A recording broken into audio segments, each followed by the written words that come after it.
Una regla para decidir si se acepta la hipótesis nula o se rechaza en favor de la hipótesis alternativa en una prueba de hipótesis se expresa en términos de un conjunto llamado región de rechazo.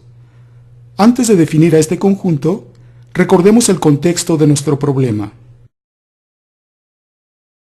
Sea x una variable aleatoria con distribución conocida f de x, pero dependiente de un parámetro desconocido θ. Como elementos para estimar este parámetro, se toma una muestra aleatoria x1 hasta xn de esta distribución. Y entonces se pueden plantear diversas hipótesis estadísticas sobre este parámetro. De manera general, podemos contrastar dos afirmaciones. El parámetro se encuentra en un subconjunto θ0 del espacio parametral o en un subconjunto de su complemento, por ejemplo, el conjunto θ1. Aquí tenemos algunos ejemplos. Podemos contrastar θ igual a 2 contra θ igual a 3. O θ igual a 4 contra θ distinto de 4. O por ejemplo, θ mayor que 0 contra θ menor que 0. La decisión de aceptar la hipótesis nula o rechazarla en favor de la hipótesis alternativa se establece en términos del siguiente conjunto. Una región de rechazo es un subconjunto de valores de una muestra aleatoria para los cuales se rechaza la hipótesis nula. A este conjunto, que denotaremos por la letra C, se le llama también región crítica. Veamos un ejemplo.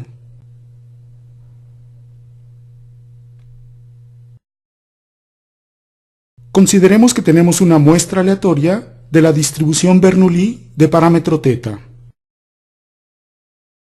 Suponga que nos interesa contrastar las siguientes hipótesis: θ igual a un medio contra θ distinto de un medio. Entonces, se puede proponer la siguiente región de rechazo. La región de rechazo C1 se define como el conjunto de valores de la muestra aleatoria, tales que la media muestral, x barra, dista de un medio en más de 0.1. Se está usando la media muestral para determinar si se rechaza la hipótesis nula, pues la idea es que esta estadística se encuentra cercana al verdadero valor de θ cuando el tamaño de la muestra es grande. O bien podemos definir esta otra región de rechazo C2.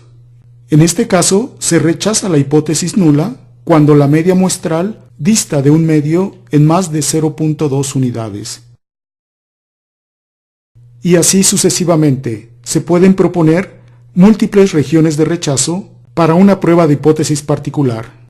Uno de los problemas principales en las pruebas de hipótesis es el de construir de manera justificada una región de rechazo adecuada. Por ejemplo, de estas tres regiones de rechazo que hemos aquí escrito, ¿cuál es la mejor? Volveremos a esta pregunta más adelante. Por otro lado, al tomar una decisión en una prueba de hipótesis, existe siempre el riesgo de cometer errores, pues la información de la muestra aleatoria es solo información limitada de la distribución en estudio. Los dos tipos de errores que pueden surgir al tomar una decisión en una prueba de hipótesis son los siguientes.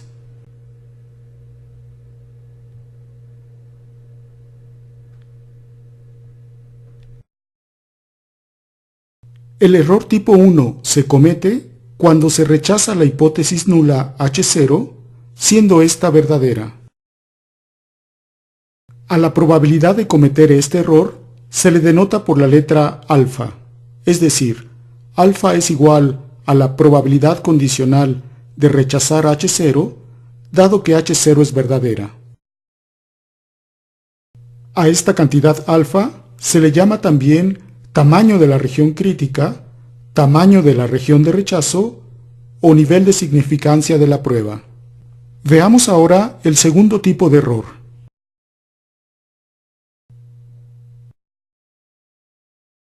El error tipo 2 se comete cuando no se rechaza la hipótesis nula H0, siendo esta falsa.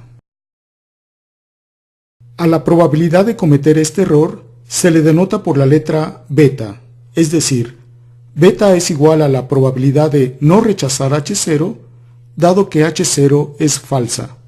Los dos tipos de errores que hemos definido se muestran en la siguiente tabla.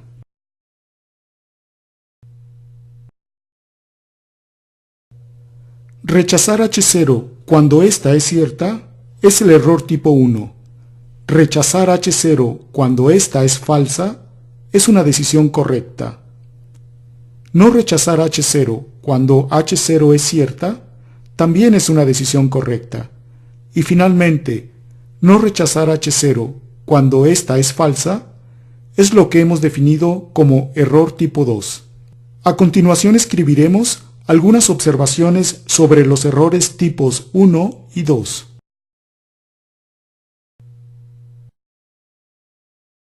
Primero, las probabilidades alfa y beta no son complementarias, es decir, no suman 1, pues los eventos condicionantes H0 cierta y H0 falsa son claramente distintos.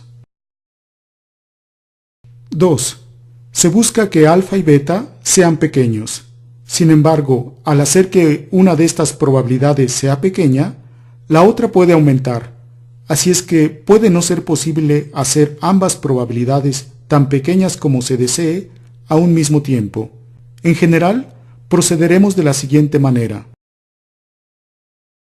Se fijará un valor de alfa y buscaremos aquella posible región de rechazo de tamaño alfa que tenga probabilidad beta más pequeña.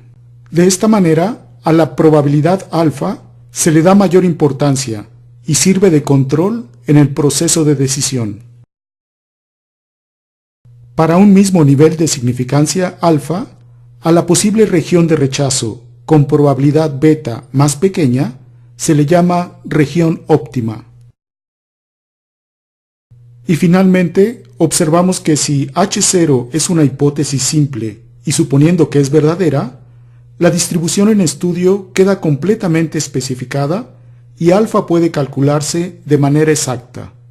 En cambio, si H0 es compuesta, entonces la distribución no queda completamente especificada y no es posible calcular alfa.